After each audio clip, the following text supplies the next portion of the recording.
जय हिंद, वंदे मातरम। स्वागत है आप सभी का अध्ययन क्लासेस में।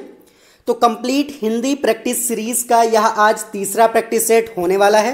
तो जो भी भाई बहन यहाँ पर नए हैं, मैं आप लोगों को बता दूं कि यहाँ पर जो हिंदी की ये प्रैक्टिस सीरीज चल रही है, इसमें टोटल मैं आप लोगों के साथ 15 प्रैक्टिस सेट यहाँ पर हिंदी के डिस्कस करने वाला हूँ।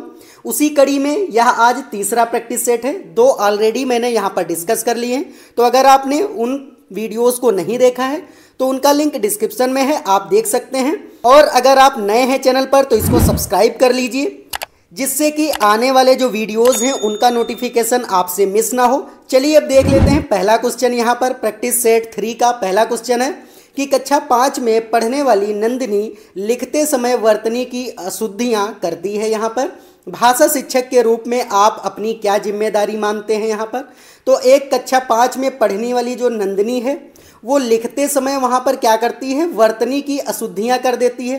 अगर आप भाषा शिक्षक हैं तो वहाँ पर आप अपनी जिम्मेदारी क्या मानेंगे? ए ऑप्शन है कि नंदिनी को ऐसे अवसर प्रदान करना कि वह स्वयं उनमें सुधार करे। बी ऑप्शन है नंदिनी की अशुद्धियों को काट कर सही करना और उन्हें 20-20 बार लिखवाना। या फिर नंदिनी को समझाना कि वर्तनी की अशुद्धियाँ करने पर उसके अंक कट जाएंगे। या फिर नंदिनी को समझाना कि वर्तनी की अशुद्धता ही लेखन का यहाँ पर सशक्त पहलू है। तो यहाँ पर क्या हो जाएगा कि जो यहाँ पर ये क्वेश्चन है इसका ए ऑप्शन करेक्ट हो जाएगा कि नंदिनी को ऐसे अवसर प्रदान करना कि वह स्वयं उनमें सुधार करे। क्योंकि क्या होगा कि नंदिनी जो वर्तनी में अशुद्धियाँ कर रही हैं, अगर आप उसमें अवसर प्रदान करेंगे तो वो क्या होगी कि यहाँ पर वो स्वयं उसमें जांच करेगी और सारी चीज़ें करेक्ट करने लगेगी। तो इसलिए ए ऑप्शन यहाँ पर करेक्ट हो जाएगा। अब सेकंड नंबर क्वेश्चन है कि प्राथमिक स्तर पर मुहावरे लोकोक्तियों के शिक्षण के संबंध में आपके लिए यहाँ पर सर्वाधिक महत्वपूर्ण क्या है? मुहावरे लोकोक्तियों का वाक्य में प्रयोग करना यहाँ पर महत्वपूर्ण है, या फिर अधिक से अधिक मुहावरे लोकोक्तियों के प्रयोग द्वारा भाषा को अलंकारिक बनाना, या फिर संदर्भ अनुसार मुहावरे लोकोक्तियों के प्रयोग को समझना और उन्हें अपने वाक्यों में प्रयोग करना, या फिर मुहावरे लोकोक्तियों का अर्थ समझाने का यहाँ पर प्रयत्न करना। तो क्या हो जाएगा? अगर प्राथमिक स्तर पर जो मुहावरे और लोकोक्तियाँ यहाँ पर शिक्षण के संबंध के लिए क्या सर्वाधिक महत्वपूर्ण हो जाएगा? तो संदर्भ अनुसार मुहावरे लोकोक्तियों के प्रयोग को समझना और यहाँ पर उन्हें अपने वाक्यों में प्रयोग करना, यही सबसे महत्वपूर्ण हो जाएगा। इसलिए सी ऑप्शन यहाँ पर करेक्ट हो जाएगा। अब 3 नंबर क्वेश्चन है कि निम्नलिखित में से कौन सा प्रश्न संदर्भ में व्याकरण शिक्षण को पुष्ट करता है? यहाँ पर तो घर घर पुनरुक्त शब्द युग्म है, इसी तरह के 2 शब्द युग्म बताइए। या फिर घर घर पुनरुक्त शब्द युग्म है, दिए गए शब्द समूह में से ऐसे शब्द यहाँ पर युग्म चुनना है यहाँ पर या छांटना है। सी यहाँ पर है ऑप्शन कि घर घर शब्द युग्म का प्रयोग करते हुए 2 वाक्य बनाइए। या फिर घर घर जो है ये शब्द आपकी ही चर्चा है, वाक्य में घर शब्द की पुनरावृत्ति से अर्थ पर क्या प्रभाव यहाँ पर पड़ता है ये आपको बताना है। तो यहाँ पर डी ऑप्शन ही हो जाएगा, क्योंकि घर घर आपकी ही चर्चा है, वाक्य में घर जो शब्द है उसकी पुनरावृत्ति अर्थ पर क्या प्रभाव पड़ता है ये आपको बताना है। तो व्याकरण शिक्षण में यही पुष्ट करना होता है, इसलिए डी ऑप्शन यहाँ पर करेक्ट हो जाएगा। अब 4 नंबर क्वेश्चन है कि प्राथमिक स्तर पर हिंदी भाषा की पाठ्य पुस्तक का निर्माण करते हुए आपके लिए सबसे कम महत्वपूर्ण यहाँ पर क्या है? अगर आप प्राथमिक स्तर पर हिंदी भाषा की पाठ्य पुस्तक का निर्माण कर रहे हैं तो ये आपके लिए सबसे कम महत्वपूर्ण क्या होगा? कि समृद्ध हिंदी साहित्य की छटा का प्रदर्शन करना, भाषाई क्षमताओं को बढ़ावा देने के अभ्यास कराना, या फिर समस्त व्याकरण बिंदुओं का यहाँ पर समावेशन, या फिर भाषा की विविध छटाओं को समेटने वाले यहाँ पर पाठ। तो क्या हो जाएगा? समस्त व्याकरण बिंदुओं का यहाँ पर समावेशन हो जाएगा, इसलिए सी ऑप्शन यहाँ पर करेक्ट हो जाएगा। क्योंकि अगर प्राथमिक स्तर पर हिंदी भाषा की पाठ्य पुस्तक आप बना रहे हैं तो उसमें क्या होगा? समस्त व्याकरण बिंदुओं का आप समावेशन करेंगे, इसलिए सी ऑप्शन यहाँ पर करेक्ट हो जाएगा। अब देख लेते हैं 5 नंबर क्वेश्चन कि किसी रचना के बारे में स्वतंत्र राय बनाने का आत्मविश्वास विकसित करने के लिए यहाँ पर क्या आवश्यक है?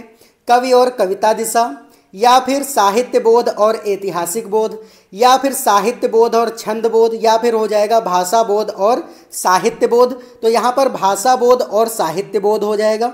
क्योंकि रचना के बारे में स्वतंत्र राय अगर बनाना है, उसमें आत्मविश्वास विकसित करना है, तो वहाँ पर भाषा का ज्ञान होना आपको जरूरी है और साहित्य का भी वहाँ पर ज्ञान होना जरूरी है, तभी आप कोई कविता की रचना कर पाएंगे। इसलिए यहाँ पर डी ऑप्शन आपको लॉक कर देना है।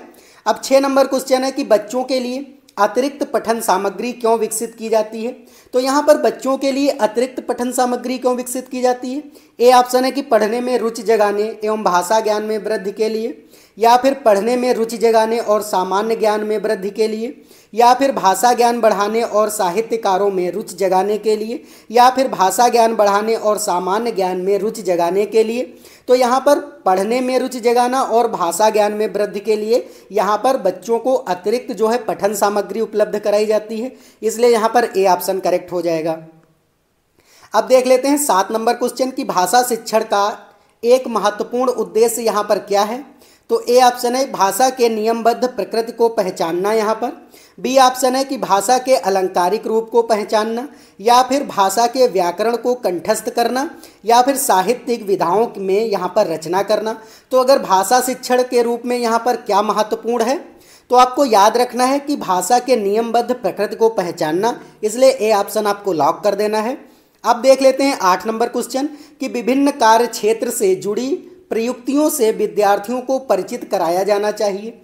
इस कथन में प्रयुक्त से यहाँ पर क्या तात्पर्य है। तो यहाँ पर प्रयुक्त से क्या तात्पर्य है कि विभिन्न भाषा उदाहरण है, विशिष्ट भाषा प्रयोग है, भाषा के नियम है, या फिर शब्दों की यहाँ पर व्युत्पत्ति है। तो यहाँ विशिष्ट भाषा प्रयोग हो जाएगा, क्योंकि अगर विभिन्न कार्य क्षेत्र से जुड़ी प्रयुक्तियों से यहाँ विद्यार्थियों को आप परिचित करा रहे हैं, तो वहाँ प्रयुक्त का मतलब है कि विशिष्ट भाषा प्रयोग से, इसलिए बी ऑप्शन आपको लॉक कर देना है।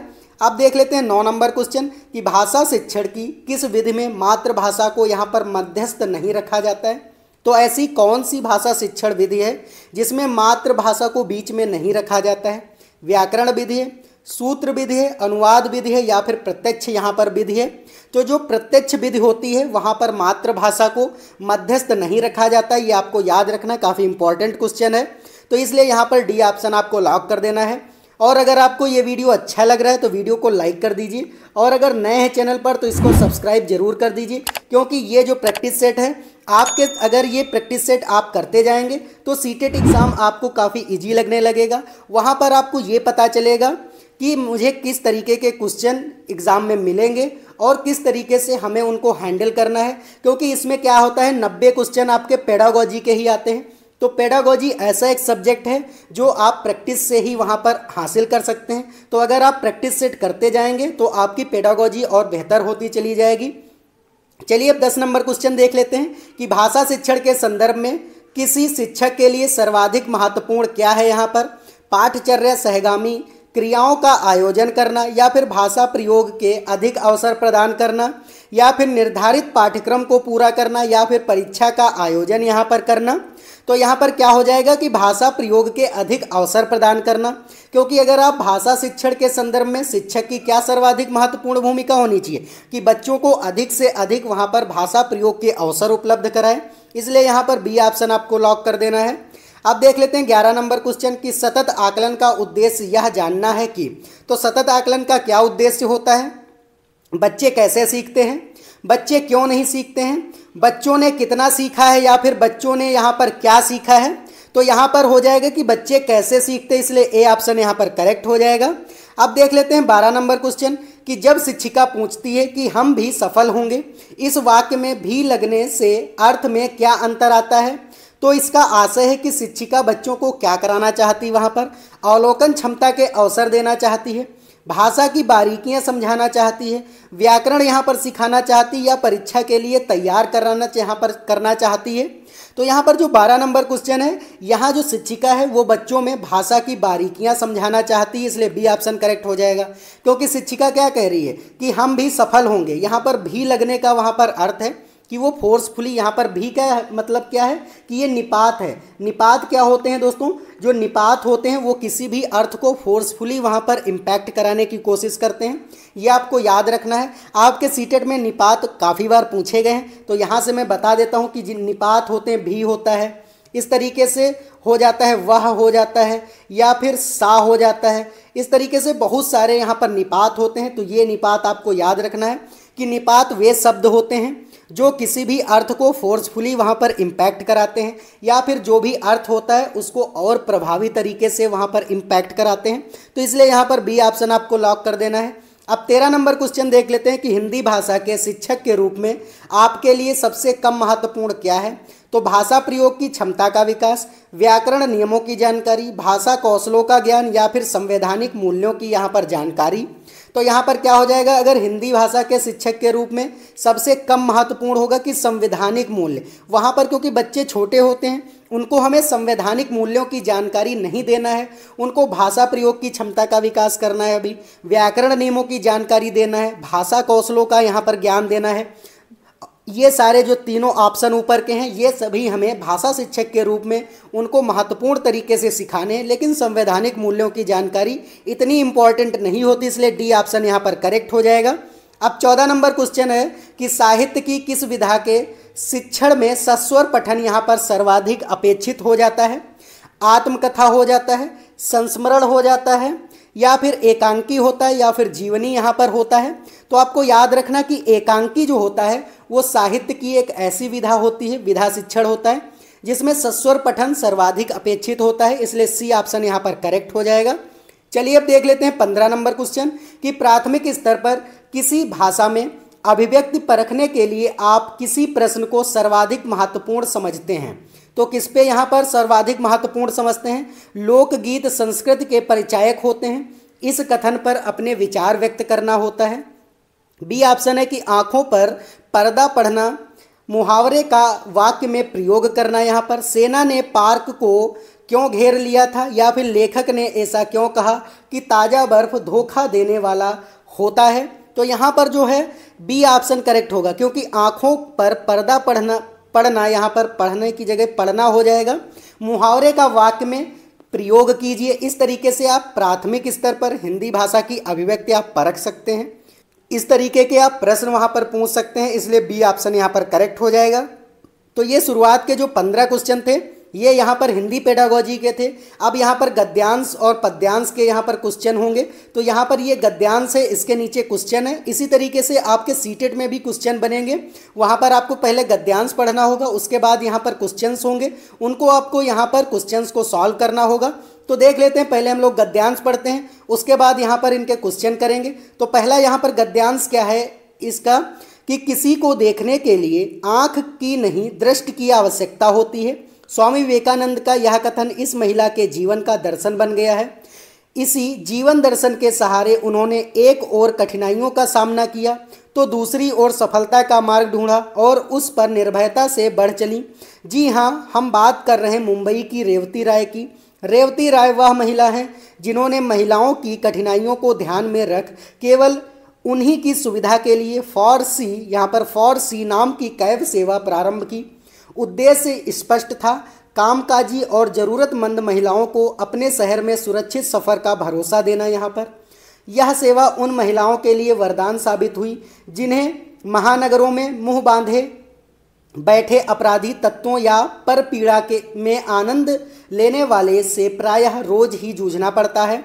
खतरों और आशंकाओं से भरी सड़क परिवहन की जिंदगी में कदम रखने का निर्णय लेना रेवती के लिए यहाँ पर सरल नहीं था, लेकिन कभी कभी विवशता भी प्रेरणा देती है। यहाँ पर ऐसे ही अवसरों पर आँख नहीं दृष्टि वाला दर्शन प्रेरक होता है। गंभीर बीमारी से जूझ रहे पति के इलाज में सारी जमा पूंजी चुक जाने के बाद रेवती ने अपने अस्तित्व के लिए कुछ ना कुछ करना था, सो उन्होंने एकदम नया रास्ता चुना। कैब के द्वारा महिलाओं को सुरक्षित यात्रा का आश्वासन इन्होंने दिया। तो ये गद्यांश था यहाँ पर। चलिए देख लेते हैं इनके क्वेश्चन। तो यहाँ पर क्वेश्चन है 16 नंबर कि कौन सा विकल्प गद्यांश के मुख्य भाव के सबसे निकट है। यहाँ पर साहस और खतरे, पहले घर फिर बाहर, हिम्मत और जिंदगी, हिम्मत करे इंसान तो क्या काम यहाँ पर है मुश्किल। तो यहाँ पर जो गद्यांश है उसमें यही कहा गया कि हिम्मत अगर इंसान कर लेगा तो कोई भी काम मुश्किल नहीं है। यही इसका आशय है, यही भाव है इस गद्यांश का, इसलिए डी ऑप्शन यहाँ पर करेक्ट हो जाएगा। अब 17 नंबर क्वेश्चन है कि किस शब्द में उपसर्ग और प्रत्यय यहाँ पर दोनों हैं। प्रारंभ में है, सफलता में है, परिवहन में है या फिर कठिनाइयों में है। यहाँ पर तो सफलता में है, क्योंकि यहाँ पे फल में क्या लगा हुआ है, फल में यहाँ पर लगा हुआ है ता। यहाँ पर लगा हुआ है और यहाँ पर सा लगा है, तो सफलता हो जाएगा। तो यहाँ पर उपसर्ग और प्रत्यय दोनों लगे हैं, इसलिए क्या हो जाएगा, बी ऑप्शन यहाँ पर करेक्ट हो जाएगा। अब 18 नंबर क्वेश्चन है कि पर पीड़ा शब्द का गद्यांश में प्रयोग के अनुसार यहाँ पर क्या अर्थ है। दूसरों से पीड़ा है, दूसरों में पीड़ा है, दूसरों की पीड़ा है, या दूसरों यहाँ पर को पीड़ा है। तो आपको याद रखना कि दूसरों की पीड़ा, पर पीड़ा का मतलब होता है कि दूसरों की पीड़ा होती है, कि यहाँ पर दूसरों का जो दुख होता है उसको हम लोग कहते हैं पर पीड़ा। तो यहाँ पर गद्यांश में इसका अर्थ यही, इसलिए सी ऑप्शन आपको लॉक कर देना है। अब 19 नंबर क्वेश्चन है कि गद्यांश के प्रारंभ में उद्धृत कथन किसके जीवन का यहाँ पर दर्शन बना। संघर्षशील व्यक्ति के, रेवती राय के, विवेकानंद के, या फिर असुरक्षित महिलाओं के यहाँ पर।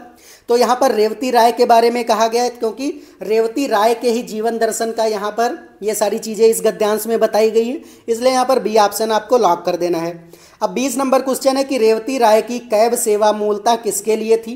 कामकाजी महिलाओं के लिए थी, महानगरों के लिए थी, जरूरतमंद लोगों के लिए, या फिर मुंबई के निवासियों के लिए थी। तो यहाँ पर आपको याद रखना कि कामकाजी महिलाओं के लिए यहाँ पर थी इनकी कैब सेवा, इसलिए ए ऑप्शन करेक्ट हो जाएगा। 21 नंबर क्वेश्चन है कि कामकाजी महिलाओं को प्रयास नित्य ही यहाँ पर जूझना पड़ता है। तो कहाँ जूझना पड़ता है, मनमानी करने वाले चालकों से, परिवहन की समस्याओं से, गृहस्थी की समस्याओं से, या पर पीड़क और अपराधी लोगों से यहाँ पर। तो यहाँ पर पीड़क और अपराधी लोगों से यहाँ पर कामकाजी महिलाओं को रोज जूझना पड़ता था, यही इस गद्यांश में कहा गया, इसलिए डी ऑप्शन यहाँ पर करेक्ट हो जाएगा। अब 22 नंबर क्वेश्चन है कि कैब सेवा प्रारंभ करने के पीछे क्या कारण था। समाज सेवा की भावना, महिलाओं की कठिनाइयाँ, सामाजिक दबाव, या फिर पारिवारिक यहाँ पर व्यवस्था। तो यहाँ पर क्या हो जाएगा कि महिलाओं की कठिनाइयाँ, इसलिए बी ऑप्शन यहाँ पर करेक्ट हो जाएगा। अब 23 नंबर क्वेश्चन है कि रेवती राय ने एकदम नया रास्ता क्यों चुना। खतरों में कदम रखने का, लोगों की सेवा करने का, बीमार पति की देखभाल का, या फिर महिलाओं के लिए कैब संचालन का यहाँ पर। तो यहाँ पर महिलाओं के लिए कैब संचालन का यहाँ पर एकदम नया रास्ता इन्होंने चुना था, इसलिए डी ऑप्शन यहाँ पर करेक्ट हो जाएगा। अब है 24 नंबर क्वेश्चन की जिंदगी को खतरों और आशंकाओं से भरा माना गया है। किस लिए माना गया कि फारसी कैब संचालन की, कामकाजी महिलाओं की, महानगरों की, या फिर सड़क परिवहन की यहाँ पर। तो आपको याद रखना है कि सड़क परिवहन की यहाँ पर आशंकाओं से भरा माना गया है, खतरों और आशंकाओं से भरा माना गया, इसलिए डी ऑप्शन आपको लॉक कर देना है। तो यहाँ पर ये गद्यांश के 9 क्वेश्चन थे। अब देख लेते हैं यहाँ पर पद्यांश के क्वेश्चन, क्योंकि यहाँ पर कविता है, गीत है, तो ये गीत पहले पढ़ते हैं, फिर नीचे यहाँ पर क्वेश्चन है। ऐसे ही आपको सीटेट में भी मिलेंगे। चलिए देख लेते हैं ये कविता क्या है कि गरजते घन घनन घन घन, नाचता है मोर सामन, ऐसी पड़ी झर झर झड़ी, भीगा बदन बेसुध है मन।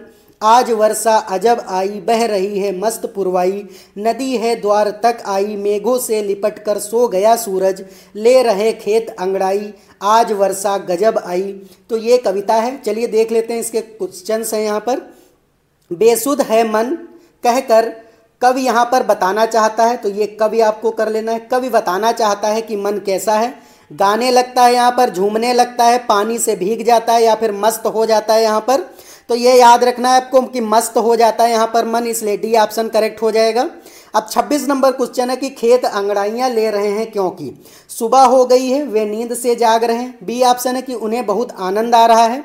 सी ऑप्शन है कि सूर्य दिखाई नहीं दे रहा, या फिर सूर्य के सो जाने से उन्हें भी नींद यहाँ पर आ रही है। तो आपको याद रखना कि सूर्य के सो जाने से उन्हें भी नींद यहाँ पर आ रही है, इसीलिए खेत अंगड़ाइयाँ ले रहे हैं, यही यहाँ पर कविता में कहा गया, इसलिए डी ऑप्शन यह करेक्ट हो जाएगा। अब 27 नंबर क्वेश्चन है गरजते घन घनन, घन में अलंकार है, तो यहाँ पर कौन सा यहाँ पर अलंकार है, क्योंकि यहाँ पर घा घा और घा एक ही वर्ण की अगर बार बार आवृत्ति होती है तो वहाँ पर अनुप्रास अलंकार हो जाता है, इसलिए डी ऑप्शन यहाँ पर करेक्ट हो जाएगा। चलिए अब देख लेते हैं 28 नंबर क्वेश्चन कि मन की उपमा किससे यहाँ पर दी गई है।